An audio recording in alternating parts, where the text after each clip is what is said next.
name is Krishang Khalasi and I am currently a third year student of B.Tech Mechanical Engineering at Navrachana University.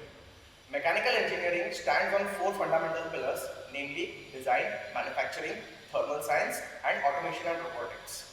We learn about each of these pillars via subjects like machine design, manufacturing technology, thermodynamics and automation and control systems.